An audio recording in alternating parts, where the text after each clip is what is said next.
Friends, जय हिंद। आप सभी लोगों का आपके YouTube चैनल सौर एकेडमी में स्वागत है।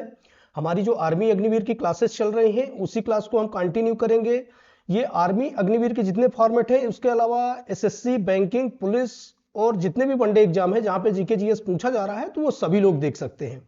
इंपॉर्टेंट क्वेश्चन है, 30 प्रश्नों के हम प्रैक्टिस सेट को हल करेंगे। तो चलिए क्लास को शुरू करते हैं और देखते हैं कि आज के प्रैक्टिस सेट में कौन कौन से प्रश्न शामिल किए गए हैं। आज का जो पहला प्रश्न है, विश्व पृथ्वी दिवस कब मनाया जाता है? क्या है पहला प्रश्न? वर्ल्ड अर्थ डे, विश्व पृथ्वी दिवस कब मनाया जाता है? ऑप्शन में देखें 22 अप्रैल, 7 अप्रैल, 7 मार्च और 22 मार्च। तो इसमें से कौन सा राइट आंसर है? इसमें से 22 अप्रैल। विश्व पृथ्वी दिवस कब मनाया जाता है? 22 अप्रैल को मनाया जाता है। और 22 मार्च को क्या मनाया जाता है? विश्व जल दिवस। इसको भी याद रखिए, विश्व जल दिवस इंपॉर्टेंट है दोनों। विश्व जल दिवस 22 मार्च को मनाया जाता है और विश्व पृथ्वी दिवस 22 अप्रैल को।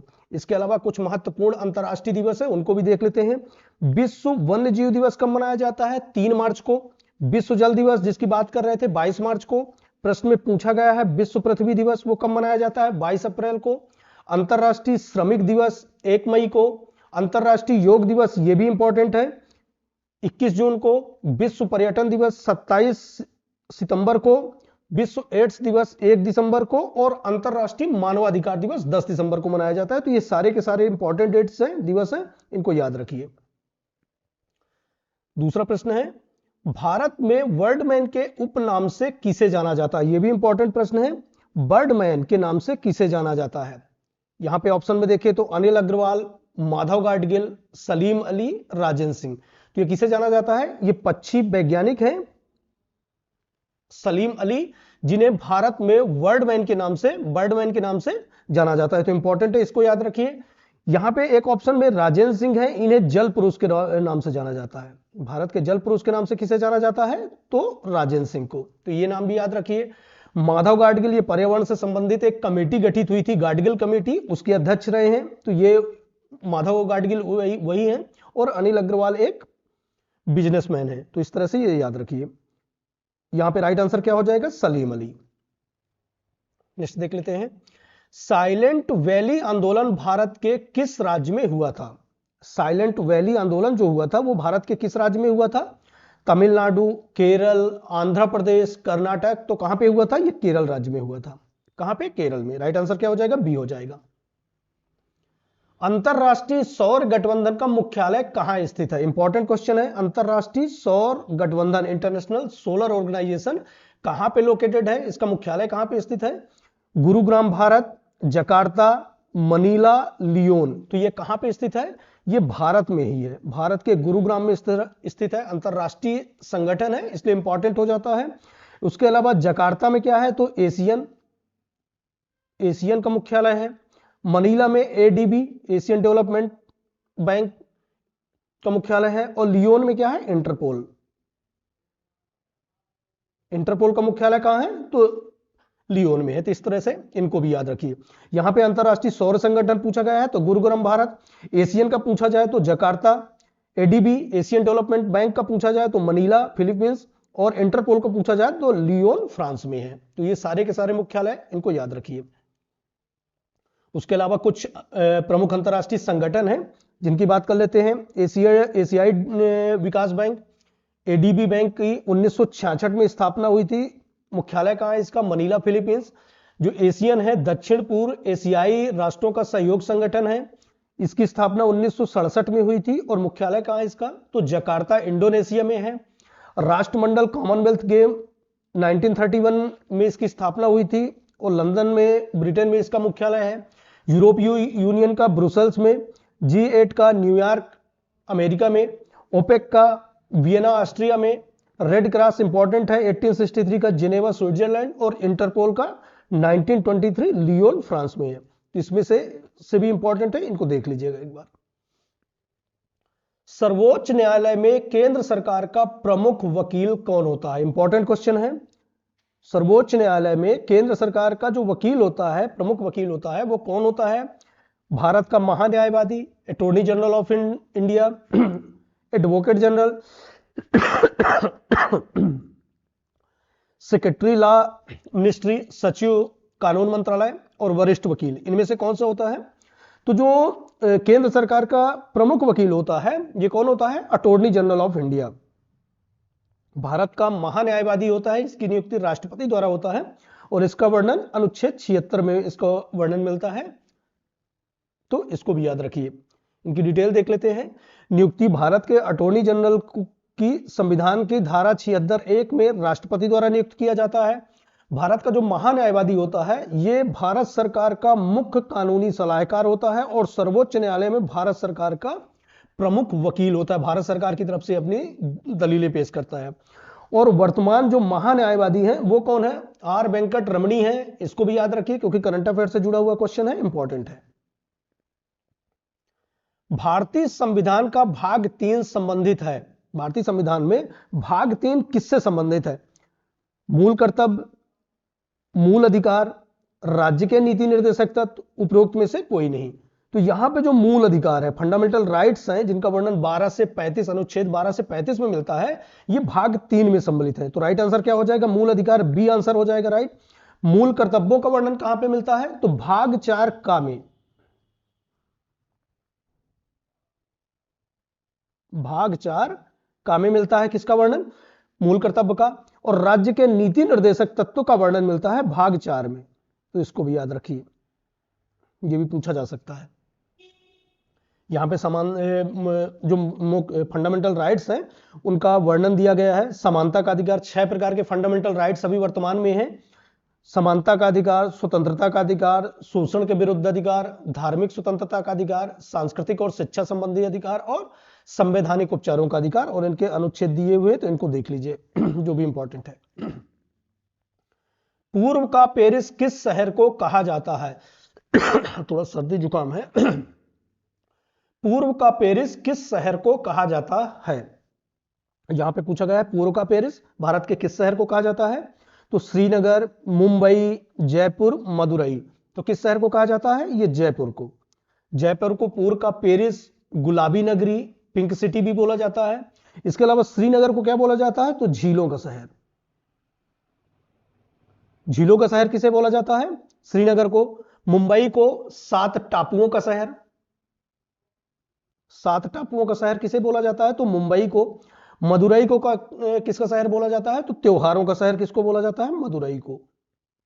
तो ये सारे के सारे इंपॉर्टेंट है, इनको याद रखिए। कुछ इंपॉर्टेंट भारत के प्रमुख नगर हैं जिनको उपनाम से जाना जाता है। झीलों का नगर श्रीनगर को, 7 टापुओं का नगर भारत का प्रवेश द्वार किसे बोला जाता है? तो मुंबई को। त्योहारों का नगर मदुरई को। मंदिरों और घाटों का नगर किसे बोला जाता है? तो ये बनारस को बोला जाता है, वाराणसी को। इंपॉर्टेंट है। 5 नदियों की भूमि किसे बोला जाता है? तो ये पंजाब को। 5 बड़ी नदियां यहां पे बहती हैं और यही कारण है कि इसे 5 नदियों की भूमि कहा जाता है। अरब सागर की रानी कहा जाता है कोची को। गुलाबी शहर पूर्व का पेरिस, जो प्रश्न में पूछा गया है, जयपुर को। ब्लू माउंटेन किसे कहा जाता है? तो नीलगिरी की पहाड़ियां। बगाचो मसालों का बगीचा किसे कहा जाता है? तो केरल को। क्वीन ऑफ डेक्कन किसे कहा जाता है? पुणे को। और डायमंड हार्बर किसे कहा जाता है? तो ये कोलकाता को कहा जाता है। तो इस तरह से ये भी इंपॉर्टेंट है, इनको सभी को देख लीजिए।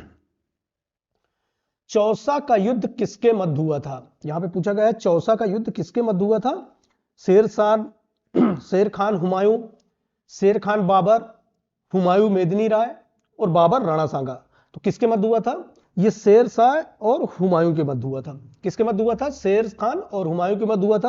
अफगानी शासक शेर खान था और मुगल शासक हुमायूं था, इनके मध्य हुआ था चौसा का युद्ध 1539 में। इसमें जो अफगानी शासक था शेर खान की विजय हुई थी। तो इस तरह से ये भी इंपॉर्टेंट हो जाता है। इंपॉर्टेंट है। प्रथम बौद्ध संगीति का आयोजन किसके शासनकाल में हुआ था? प्रथम बौद्ध संगीति का आयोजन, बौद्धकालीन जो 4 संगीतियां हुई थी जो प्रमुख रूप से हैं, उसमें प्रथम बौद्ध संगीति का आयोजन किसके शासनकाल में हुआ था? तो ये अजातशत्रु। प्रथम जो हुआ था अजातशत्रु के शासनकाल में। दूसरी बौद्ध संगीति हुई थी किसके? कालाशोक के शासनकाल में। तीसरी हुई थी अशोक के शासनकाल में और चौथी हुई थी कनिष्क के शासनकाल में। तो ये सारे के सारे इंपॉर्टेंट है, इनको याद रखिए। पहली अजातशत्रु, दूसरी कालाशोक, तीसरी इंपॉर्टेंट है अशोक और चौथी कनिष्क।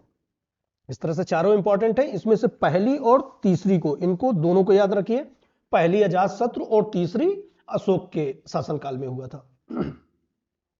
ये चारों बौद्ध संगीतियां का है समयकाल इनका। पहली बौद्ध संगीति का 483 ईसा पूर्व राजगृह अजातशत्रु ने, दूसरी का 383 वैशाली कालाशोक, तृतीय 250 ईसा पूर्व पाटलिपुत्र में हुआ था अशोक के शासनकाल में, चतुर्थ प्रथम शताब्दी में हुआ था कुंडलवन में, किसके शासनकाल में, कनिष्क के शासनकाल में। भारत का प्राचीन नाम भारतवर्ष का उल्लेख पहली बार किस पुस्तक में मिलता है? इंपॉर्टेंट है, भारतवर्ष का उल्लेख पहली बार किस पुस्तक में मिलता है? अंगुत्तर निकाय, इंडिका, अष्टाध्यायी, अर्थशास्त्र। तो यहां पे ऑप्शन सी जो है अष्टाध्यायी, ये पाणिनि द्वारा रचित है और इन्हीं की रचना अष्टाध्यायी जिसमें भारतवर्ष का पहली बार उल्लेख मिलता है। तो यहां पे राइट आंसर क्या हो जाएगा? अष्टाध्यायी। इसके अलावा अंगुत्तर निकाय एक बौद्ध ग्रंथ है जिसमें पहली बार 16 महाजनपदों का वर्णन मिलता है। तो ये प्रश्न पूछा गया है 16 महाजनपदों का वर्णन कहां पे मिलता है? तो ये अंगुत्तर निकाय में बौद्ध ग्रंथ है। इंडिका किसकी रचना है? तो ये मेगस्थनीज की रचना है। मेगस्थनीज की मौर्यकालीन शासनकाल का वर्णन मिलता है इसमें, चंद्रगुप्त मौर्य के शासनकाल का। इंडिका। और अर्थशास्त्र किसकी रचना है? तो चाणक्य, विष्णुगुप्त, कौटिल्य, किसी भी नाम से जानते हैं, इनकी रचना कौन सी? अर्थशास्त्र। तो ये सारे इंपॉर्टेंट है। यहां पे पूछा गया है भारतवर्ष, तो ये कौन सी? अष्टाध्यायी। किसकी रचना है? तो पाणिनि की। ये एक संस्कृत ग्रंथ है, व्याकरण ग्रंथ है अष्टाध्यायी, जिसमें इसका वर्णन मिलता है। भारतीय अंतरिक्ष कार्यक्रम के जनक कौन थे? भारतीय अंतरिक्ष कार्यक्रम के जनक कौन थे? तो यहां पे ऑप्शन में देखिए doctor Satish Dhawan, doctor Homi Jehangir Bhabha, APJ Abdul Kalam और डॉक्टर विक्रम अंबालाल साराभाई। तो इसमें डॉक्टर विक्रम ए साराभाई, इन्हें भारतीय अंतरिक्ष कार्यक्रम का जनक बोला जाता है। किसे? डॉक्टर विक्रम ए साराभाई को। सतीश धवन को तरल प्रौद्योगिकी का जनक बोला जाता है। होमी जहांगीर भाभा को परमाणु कार्यक्रम का जनक बोला जाता है। और APJ Abdul Kalam missile man of India. Important है, मिसाइल मैन ऑफ इंडिया को किन्हें बोला जाता है? एपीजे अब्दुल कलाम को। तो ये सारे के सारे इंपॉर्टेंट है। यहां पे पूछा गया है भारतीय अंतरिक्ष कार्यक्रम के जनक तो कौन है? डॉक्टर विक्रम अंबालाल साराभाई। तो इसको याद रखिए। डॉक्टर सतीश धवन को भारत में प्रौद्योगिकी तरल गतिकी अनुसंधान का जनक माना जाता है। डॉक्टर होमी जहांगीर भाभा भारतीय परमाणु ऊर्जा आयोग के पहले अध्यक्ष रहे, तो यह भी इंपॉर्टेंट हो जाता है। परमाणु ऊर्जा आयोग के पहले अध्यक्ष कौन थे? तो डॉक्टर होमी जहांगीर भाभा थे और भारतीय परमाणु ऊर्जा कार्यक्रम के जनक भी माने जाते हैं। तो ये भी इंपॉर्टेंट है, इन सभी फैक्टों को याद रखिए। अंतरराष्ट्रीय तिथि रेखा कहलाता है। अंतरराष्ट्रीय तिथि रेखा क्या कहलाता है? ये काल्पनिक रेखा होती है अंतरराष्ट्रीय तिथि रेखा। इसमें से जो ऑप्शन दिए हैं गए हैं 0 डिग्री अक्षांश, 66.5 अक्षांश, 0 डिग्री देशांतर और 180 डिग्री देशांतर। तो इसमें से 180 डिग्री देशांतर है, ये अंतरराष्ट्रीय तिथि रेखा के नाम से जाना जाता है, या बोले तो अंतरराष्ट्रीय तिथि रेखा कहलाती है। ये काल्पनिक रेखा होता है जो दक्षिणी ध्रुव से उत्तरी ध्रुव से दक्षिणी ध्रुव तक ये सीमांकन करती है। तो इस तरह से इंपॉर्टेंट हो जाता है। क्या हो जाएगा? 180 डिग्री देशांतर अंतरराष्ट्रीय तिथि रेखा कहलाती है। नेक्स्ट देख लेते हैं, किस तिथि को उत्तरी गोलार्ध में सबसे लंबा दिन होता है? यहां पे 21 जून है। 21 जून को यहां पे सूर्य जो होता है कर्क रेखा के ठीक लंबवत होता है और यही दिन होता है उत्तरी गोलार्ध का सबसे लंबा दिन। कर्क संक्रांति बोलते हैं इसे। 21 जून को। 22 दिसंबर को उत्तरी गोलार्ध का सबसे छोटा दिन होता है और इस दिन सूर्य मकर रेखा के ठीक लंबवत होता है। तो यहां पे इंपॉर्टेंट हो जाएगा, सबसे छोटा दिन कौन सा होता है? 22 दिसंबर को। इसके अलावा 21 मार्च और 23 मार्च, इस दिन सूर्य विषुवत रेखा के ठीक लंबवत होता है और ये दिन ऐसे होते हैं कि दिन और रात दोनों बराबर होते हैं। तो ये चारों फैक्ट याद रखिए। सबसे लंबा दिन 21 जून को कर्क संक्रांति, सबसे छोटा दिन 22 दिसंबर को मकर संक्रांति और विषुवत रेखा में 21 मार्च और 23 सितंबर को। ये दो दिन ऐसे होते हैं कि दिन और रात बराबर होते हैं।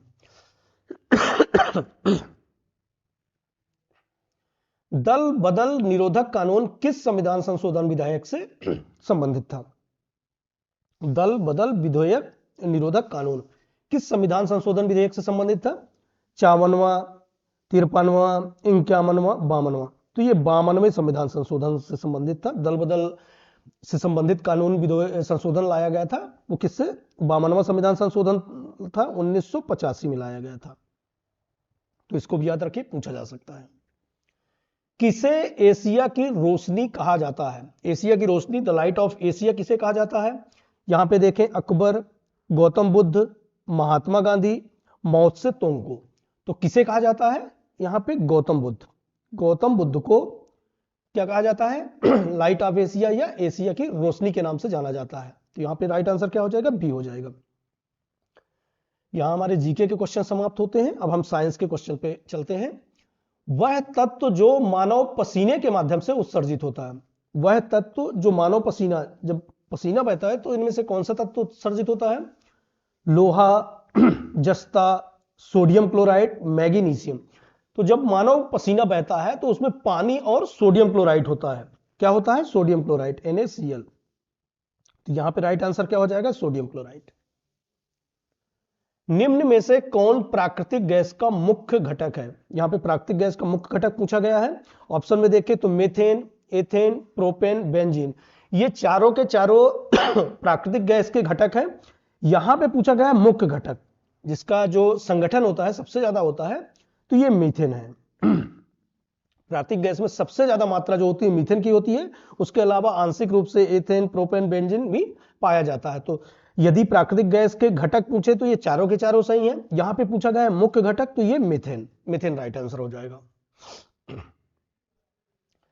सिस्टेमा नेचुरे किसकी प्रसिद्ध पुस्तक है? सिस्टेमा नेचुरे ये एक पर्यावरण से संबंधित पुस्तक है। और ये किसकी पुस्तक है? तो कैरोल, यहां पे ऑप्शन में देखें, डार्विन, लैमार्क, कैरोलस लिनियस और रॉबर्ट हुक। किसकी है? ये कैरोलस लिनियस किसकी पुस्तक है? कैरोलस लिनियस की पुस्तक है। तो इसको याद रखिए। इसके अलावा डार्विन की एक पुस्तक है, द ओरिजिन ऑफ स्पीसीज, ये भी इंपॉर्टेंट है, पूछा जाता है। डार्विन की पुस्तक है ओरिजिन ऑफ स्पीसीज, किसकी पुस्तक है? तो ये डार्विन की है। और यहाँ पे सिस्टेमा नेचुरे किसकी पुस्तक है? तो कैरोलस लिनियस की पुस्तक है। पर्यावरण से संबंधित है। इन्होंने पहली बार पादप और जीव में वर्गीकरण किया था इस पुस्तक के माध्यम से। निम्न में से कौन ध्वनि के वेग पर प्रभाव नहीं डालता है? ध्वनि के वेग पर किसका प्रभाव नहीं पड़ता है? दाब का, घनत्व का, ताप का, आर्द्रता का। तो यहां पे देखें, घनत्व का प्रभाव पड़ता है ध्वनि के वेग पर, ताप का भी प्रभाव पड़ता है, आर्द्रता का भी प्रभाव पड़ता है। तो ये तीनों के तीनों का प्रभाव ध्वनि के वेग पर पड़ता है। यहां पे जो दाब है, जो वायुमंडलीय प्रेशर होता है, इसका ध्वनि के वेग पर किसी भी तरह का प्रभाव नहीं पड़ता है। तो यहां पे राइट आंसर क्या हो जाएगा? प्रेशर, दाब, ए हो जाएगा राइट आंसर। ध्वनि के वेग पर किसका प्रभाव नहीं पड़ता है? तो दाब का। और यदि पूछे प्रभाव किसका पड़ता है, तो घनत्व, ताप, आर्द्रता, ये तीनों का पड़ता है। पृथ्वी तल के नीचे जाने पर गुरुत्वीय त्वरण का मान, जो गुरुत्वीय त्वरण का मान होता है पृथ्वी तल पर कितना होता है? 9.81 मीटर सेकेंड स्क्वायर। ये होता है गुरुत्वीय त्वरण का मान। कहां पे? पृथ्वी तल पर। और जैसे जैसे हम पृथ्वी तल पे नीचे की ओर जाते हैं तो गुरुत्वीय त्वरण का मान क्या होता है? घटता जाता है। और केंद्र में गुरुत्वीय त्वरण का मान क्या होता है? 0 होता है। ये भी याद रखिए, पूछा जा सकता है कि पृथ्वी के केंद्र में गुरुत्वीय त्वरण का मान कितना होता है? तो ये 0 होता है, शून्य होता है। यहां पे राइट आंसर क्या हो जाएगा? घटता है। पृथ्वी तल के नीचे की ओर जाने पर गुरुत्वीय त्वरण का मान घटता है। और पृथ्वी तल पर कितना मान होता है? तो 9.8 मीटर सेकेंड स्क्वायर। तो इसको भी याद रखिए। थोड़ा सर्दी जुकाम में बार बार खांसी आ रही है। वायुमंडलीय दाब को मापने के लिए निम्नलिखित यंत्रों में से किस एक का प्रयोग किया जाता है? वायुमंडलीय दाब को मापने के लिए इनमें से किस यंत्र का प्रयोग किया जाता है? तो वायुमंडलीय जो दाब मापा जाता है वो किससे मापा जाता है? Ammeter, lactometer, barometer, potentiometer. तो ये बैरोमीटर से वायुमंडलीय दाब मापा जाता है। आमीटर से हम विद्युत धारा, इलेक्ट्रिक करंट को मापते हैं। लैक्टोमीटर से हम क्या मापते हैं? तो ये दूध के अपेक्षित घनत्व को मापा जाता है। तो इस तरह से इसको भी याद रखिए। यहां पे राइट आंसर क्या हो जाएगा? बी हो जाएगा। इसके अलावा जो महत्वपूर्ण उपकरण हैं और उनके मापक हैं, ये बार बार परीक्षा में पूछे जाते हैं। हाइड्रोमीटर, तरल पदार्थों का सापेक्षिक घनत्व, बैरोमीटर से हम क्या मापते हैं, तो वायुमंडलीय दाब। वोल्ट मीटर विभवांतर मापने के लिए। ऑडियोमीटर ध्वनि की तीव्रता मापने के लिए। अल्टीमीटर ऊंचाई को मापने के लिए। हाइग्रोमीटर हवा की आर्द्रता। सिस्मोग्राफ भूकंप की तीव्रता। फेदोमीटर से समुद्र की गहराई। और कार्डियोग्राम से हृदय की गति का मापन किया जाता है। तो इस तरह से इन सारे फैक्टों को याद रखिए।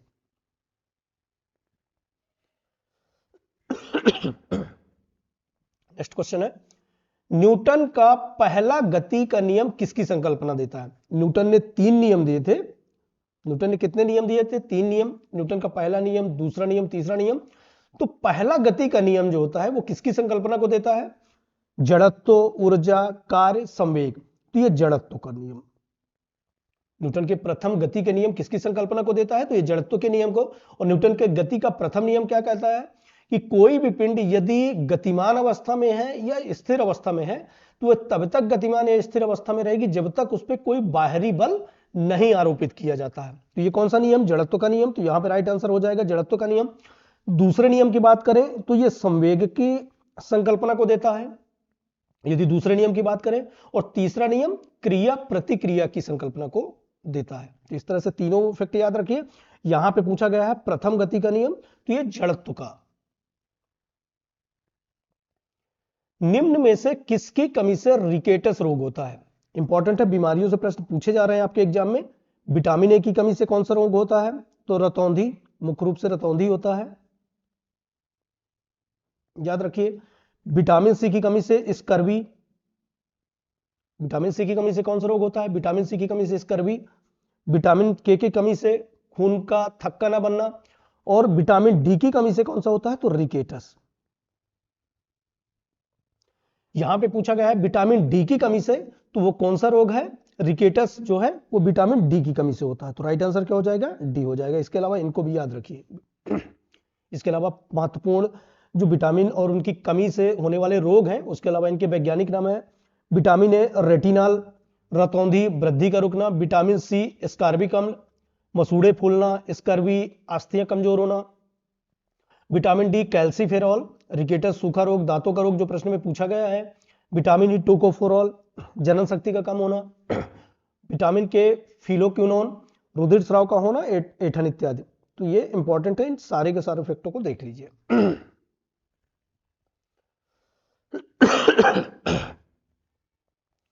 पारसेक इकाई है। पारसेक इकाई है। पारसेक किसकी इकाई है? तो ये काफी बड़ी दूरी को नापने के लिए, ये खगोलीय दूरी को मापने की इकाई है। पारसेक किसकी है? खगोलीय दूरी को इकाई को मापने की इकाई है। एक पारसेक जो होता है 3.26 लाख किलोमीटर का होता है। इंपॉर्टेंट है, 3.26 लाख किलोमीटर का होता है। तो यहां पे राइट आंसर क्या हो जाएगा? दूरी हो जाएगा। खगोलीय दूरी को मापने में पारसेक इकाई का इस्तेमाल किया जाता है। जंतु विज्ञान के जनक थे। जंतु विज्ञान के जनक कौन थे? अरस्तु, लैमार्क, ल्यूवेनहॉक, थियोफ्रास्टस। तो कौन थे? ये अरस्तु थे। जंतु विज्ञान के जनक कौन थे? अरस्तु थे। तो राइट आंसर क्या हो जाएगा? ए हो जाएगा। प्लास्टर ऑफ पेरिस बना होता है। प्लास्टर ऑफ पेरिस किससे बना होता है? मार्बल से, सीमेंट से, जिप्सम से, चूना पत्थर से। तो जो प्लास्टर ऑफ पेरिस होता है वो जिप्सम से बना होता है। किससे बना होता है? जिप्सम से। फॉर्मूला इसका होता है CaSO4.12H2O। Gypsum, plaster of Paris ये मूर्तियों को आकार देने में और भी कई जगह इस्तेमाल होता है। तो प्रमुख रूप से ये मूर्तियों को आकार देने में प्लास्टर ऑफ पेरिस का इस्तेमाल हो जाता है। CaSO4.12H2O। तो इसके फार्मूले। नेक्स्ट क्वेश्चन देख लेते हैं। निम्न में से कौन सा पदार्थ साबुन बनाने में प्रयोग किया जाता है? साबुन बनाने में निम्न में से कौन सा पदार्थ प्रयोग किया जाता है? वनस्पति तेल, मोबिल तेल, केरोसिन तेल और कटिंग तेल। इसमें से कौन सा?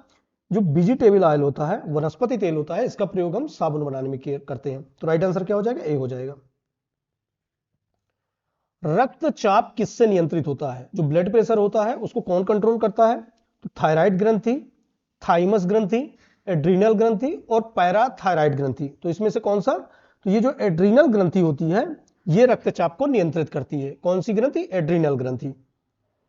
नेक्स्ट देख लेते हैं, कौन सा हार्मोन लड़ो या उड़ो हार्मोन्स कहलाता है? कौन सा हार्मोन्स लड़ो या उड़ो हार्मोन्स कहलाता है? तो यहां पे देखें, इंसुलिन, एड्रीनेलिन, एस्ट्रोजन, ऑक्सीटोसिन। तो जो एड्रीनेलिन हार्मोन्स है, ये क्या कहलाता है? लड़ो या उड़ो हार्मोन्स। ये अधिवक्र से स्रावित होता है एड्रीनेलिन हार्मोन्स, और इसे क्या कहा, इस हार्मोन्स को क्या कहा जाता है? लड़ो या उड़ो हार्मोन्स। तो इंपॉर्टेंट है, इसको याद रखिए, ये वन फैक्ट में पूछा जा सकता है।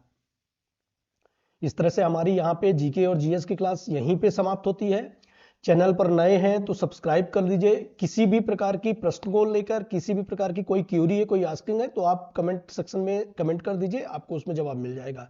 इसी तरह की क्लास के लिए मिलते हैं नेक्स्ट सेशन में। धन्यवाद, थैंक यू, जय हिंद।